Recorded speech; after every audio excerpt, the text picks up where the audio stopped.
চোর মোদি আছে, চোর মোদি পুরা সব চোর, এর সব দালাল আছে, আরএসএস দালাল আছে সব। কেন কি ইনি তানাশাহি করছেন, ডিক্টেটরশিপ, উনি যা বলছেন তাই হচ্ছে, আমাদের ইউথের কথা শুনছে না, একেবারে কিন্তু তো দুনিয়া ভরে স্ক্যাম হচ্ছে।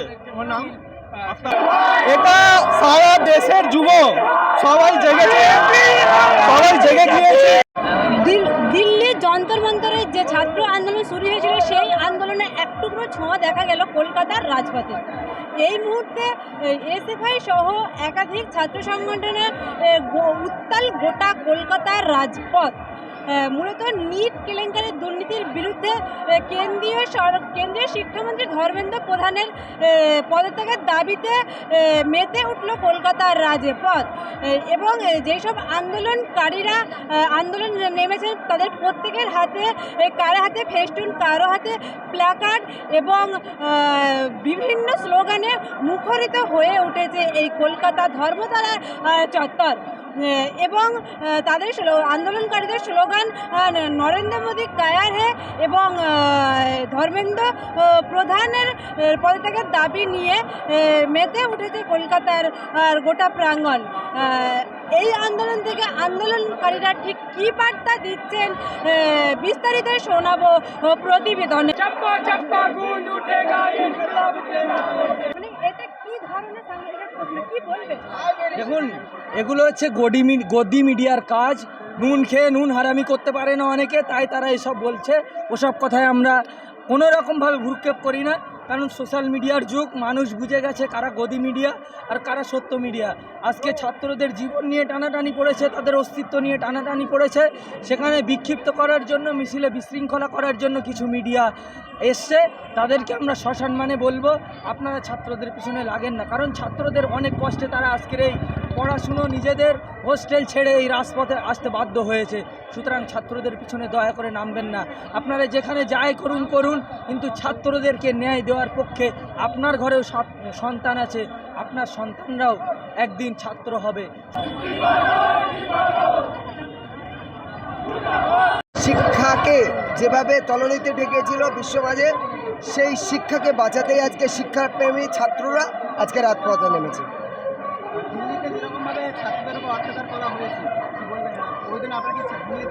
আমরা খুব ব্যথিত। অবশ্যই আমরা সেই সমস্ত ব্যথিত ভাইয়ের, সেই সমস্ত অত্যাচারিত ভাইয়ের সংস্পর্শে যেতে পারলে আমরা নিজেরা গর্ববোধ করব। আমরা দিল্লি যাচ্ছি, কলকাতা ছাত্র দিল্লি ছাত্রের পাশে। আমরা খুব শীঘ্রই দিল্লি পৌঁছাচ্ছি। যেভাবে দিল্লির পুলিশ শিক্ষার্থীদের প্রতি প্রহার করেছে, আমরা তার তীব্র ঘৃণা ধিক্কার জানাই। Delhi police same. আমরা জানাই যে এইভাবে এডুকেশন সিস্টেমে, এডুকেশন ইনস্টিটিউটের ভেতরে, এই ইনস্টিটিউট লাগোয়া শিক্ষার্থীদের উপরে যেভাবে লাঠিচার্জ হয়ে যায়, এটা সম্পূর্ণ ঘৃণিত। এটা যাতে ফার্দার না হয় তার জন্য ছাত্র সমাজ আজ রাস্তায়। जब मोदी डरता है धर्मेंद्र प्रधान इस्तीफा दो। ধর্মেন্দ্র, হ্যাঁ দেখুন ইস্তিফা দেবে কিনা জানি না, কিন্তু সরকারটা নড়ে গেছে। 4টে চেয়ারের মধ্যে যদি 2টো পায়া ভেঙে যায়, সেই অবস্থা হয়েছে সরকারে। কারণ কোনো প্রধানমন্ত্রী আজ অবধি দেখিনি রাত্রিরে এসে লাইভ করছে, আজ অবধি কোনো প্রধানমন্ত্রী লাইভে আসেনি, কালকে রাত্রিরে এসেছে। সরকারটা নড়ে গেছে। এবার সব জায়গায় এরকম একই কথা চলবে। ধর্মেন্দ্র প্রধানের ইস্তফা চাই, আমাদের একটাই দাবি, ধর্মেন্দ্র প্রধানের ইস্তফা। পুলিশ, আমাদের এই কলকাতা পুলিশ সত্যি কথা বলতে গেলে অনেক ভালো, অনেক সাপোর্ট করেছে। এই যে আমরা যাচ্ছি কোনো কিছু করি, কিন্তু দিল্লি পুলিশ যেইভাবে বাচ্চাদের উপর অত্যাচার করেছে, তার জন্য আমাদের পুরো ভারতবর্ষতে খুবই দুঃখ প্রকাশ করছি। শুধু একটাই দরকার, আপনাদের মতো মিডিয়া আছে বলে আজকে আমরা বেঁচে আছি। কিন্তু যদি আমাদের আপনাদের মতো মিডিয়া আছে বলে আজকে আমরা বেঁচে আছি, যদি আমাদের চ্যানেলগুলো যদি থাকতো, আজকে আমাদের আর কিছুই হতো না।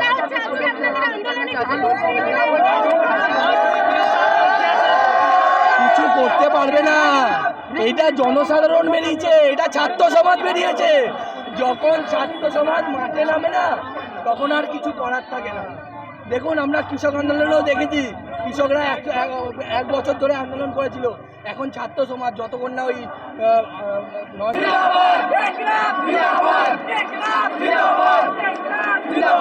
সরকার সেটাও তো সে নিচ্ছে না। এত ইগো এই সরকারে, এত ইগো, সে কোনো না নেবে অ্যাকাউন্টেবিলিটি, না সে কোনো প্রশ্ন করতে দেবে। প্রশ্ন করলে লাঠিচার্জ করা হবে স্টুডেন্টদের উপরে। দিল্লিতে যেভাবে নৃশংসভাবে লাঠিচার্জ করা হয়েছে তার তীব্র নিন্দা জানিয়ে আজকে আমাদের কলকাতায় সবাই ছাত্র সমাজ এসেছে।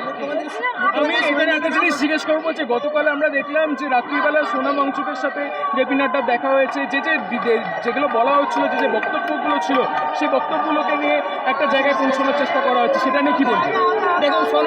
দেখুন সোনাম ওয়াংচুক এই প্রোটেস্টের একটা বড় পার্ট উনি ছিলেন, এখনো এই প্রোটেস্টের পার্ট আছেন, কিন্তু উনি এই প্রোটেস্টটা নয়, এই প্রোটেস্টার মেরুদণ্ড আমরা ছাত্র সমাজ, পুরো দেশের ছাত্রীরা, শিক্ষক সমাজ, ছাত্র সমাজ যারা পড়াশোনা করে, পড়াশোনার মানে বোঝে, পড়াশোনার ধর্ম জানে, তারা মেরুদণ্ড।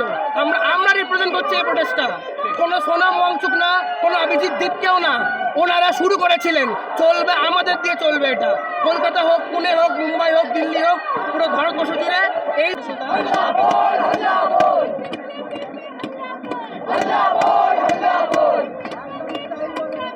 দাবি হচ্ছে ধর্মেন্দ্র প্রধানকে রিজাইন করতে হবে। শুধু রেজিগনেশন হলেই হবে না, এই যে এডুকেশন সিস্টেমটা পুরোপুরি করাপ্টেড হয়ে গেছে, কমোডিটি হয়ে গেছে।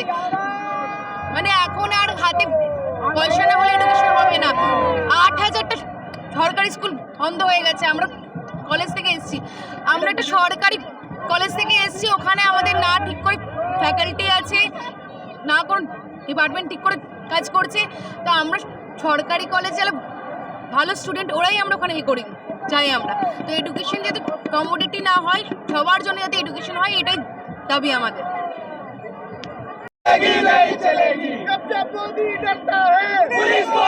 আর এই 2-3 মাসে তারাও মজা চোখে নিয়েছে, জনগণও বুঝতে পারছে বিজেপি সরকার। এখন বিজেপি যারা ট্রেনে চড়ছে, ট্রেনে স্টপেজ চলে এসছে, আর 2-3 স্টপেজ পরে দিল্লি সরকার পড়ে যাবে। নাম্বার সময়ে যারা আমাদের বাংলার মধ্যে যারা ট্রেনে বসছেন তারা কিন্তু ভুল ট্রেন ধরছেন। তাদেরকে অনুরোধ, সব কিছু ভেবে চিনতে, এই এতবারে 125টা লিক, 10 বছরের মধ্যে 125টা আমাদের যে প্রত্যেকটা পেপার লিক হচ্ছে, এটা মুখের কথা নয়। তাই জন্য ভয়ে কালকে নরেন্দ্র মোদীজি আমাদের প্রধানমন্ত্রী নিজে লাইভ করে, ভিডিও করে রাতের বেলা এসছেন। আর এখানে রথের একটা উল্টো রথের একটা প্রসেস ছিল, সেটা শেষ হয়ে গেছে। তারপরে এই প্রচেষ্টার জন্য দেওয়া হয়েছে, কিন্তু মাইক পুরো লাগানো রয়েছে, আপনারা দেখাবেন, মাইক পুরো লাগানো রয়েছে। মাইকে জয় শ্রীরাম, জগন্নাথজি কি জয়, সব কিছু ঠিক আছে, কিন্তু এখন প্রোটেস্ট চলছে, প্রোটেস্টকে উত্তেজিত করার জন্য এগুলো বলার কি দরকার আছে? এত লোকের ভিড়, 2-4 জন যারা যে ওটাকে মাইকে করে বলে চিল্লে যাদের এরা উৎসাহিত হয়ে তাদের সঙ্গে ঝগড়া করে, এই আন্দোলনটা ব্যাধিত হয়, তার জন্য তারা প্রচেষ্টা চালাচ্ছিল। এটা আমি দেখেছি, আমি ভিডিওতেও এটা ক্যাপচার করেছি নিজের মোবাইলে, আমি এটা ফেসবুকেও ছাড়বো। এখানে জ্যাম করে দেওয়া হয়েছে, কোনো নেটওয়ার্ক চলছে না। যখন থেকে প্রোটেস্ট আরম্ভ হয়েছে তখন থেকে কোনো নেটওয়ার্ক নেই এখানে। এটা মানতে হবে, আমাদের নরেন্দ্র মোদীকে, শিক্ষামন্ত্রীকে অপসারিত করতে হবে, এই দাবি চলছে। আমার নাম ওয়াকার আজম। হয়তো ওয়াকার আজম বললে আমি আতঙ্কবাদী হয়ে যেতে পারি, কেন এখন যা মহল, আজকে যদি এই দিল্লিতে অভিজিৎ দীপকে আর তাদের সঙ্গে সৌরভ, তারা যদি না থাকতো, অন্য কোনো মুসলমান নাম থাকতো, এতক্ষণে তাদেরকে অ্যারেস্ট করে নেওয়া হতো। ওমর খালিদ এবং যাদের ওপরে এলিগেশন লাগানো হয়েছে ওই রকম করে তাদেরকে জেলে ভরে দেওয়া হয়েছে। যেহেতু একজন হিন্দু সমর্থন করছে এবং প্রত্যেকটা দেশের মানুষ তাকে সমর্থন করছে, তাই এদের কাছে কোনো অজুহাত নেই। এখন পাকিস্তান থেকে, চীন থেকে, কোথা থেকে এসছে লিঙ্ক, সেটা নিয়ে শুধু কথা চলছে। আর কোনো রকম দেখা যাচ্ছে কোনো এই নেই যে এরা আতঙ্কবাদী, এরা পাকিস্তানি, বাংলাদেশি করার নামের জন্য এরা চক্করে ছিল, কিন্তু সেটা করতে পারছে না। তাই এখন তারা নিজের হাতে এবার রিজাইন আমরা চাই, ধর্মেন্দ্র প্রধানকে resign. This channel does not promote any violent, harmful or illegal activities. All content provided by this channel is meant for an educational purpose only.